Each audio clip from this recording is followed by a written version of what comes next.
Okay, been trying to think of the best way to say this, but here it is. Judge not, lest ye be judged. Okay? There are a lot of people out here giving opinions about people's personal lives, things that have happened within marriages, relationships, and I am going to tell you right now. I remember being in this place where I was just like, I just don't understand women who stay in relationships when there's been infidelity. It's like, why? Why would you do something like that? I was that woman. I was also the woman who stayed in a relationship that had infidelities. I've also been the woman who left a relationship that had infidelities. And what you need to know is that if you haven't been through it, don't sit up here and try to judge. Don't try to talk about what you think may or may not be what you may or may not do. And I hope that you never have to go through it, because it's not something to sign up for at all. But it's also not something to judge. I had to learn that the hard way.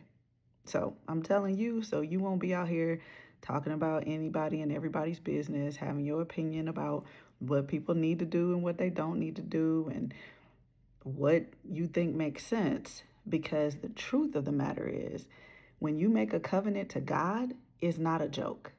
And just because the partner may think it's a joke, you take it seriously.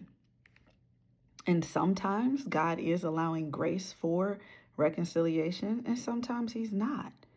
And we have to be attentive to the voice of the Lord about what we need to do. That's just the point. So, a word of caution for the people who think that they have answers and they want to judge somebody's actions. I pray that if you are hearing this and you are in a situation where you don't know what to do, that you will seek the Lord, that you will seek guidance from people who can help you, people who have walked the walk, not just random folks who don't know what they're talking about. I will say, if you are in a space where you are experiencing abuse, you need to get help. And just because you're seeking safety does not mean that you are any less than, because you've decided to prioritize your life and your safety. That's exactly what God would want you to do. Okay? Like, even the churches have gotten this wrong at times, preaching to women to stay in relationships regardless because God hates divorce. Well, guess what? He also hates abuse. He also hates lying.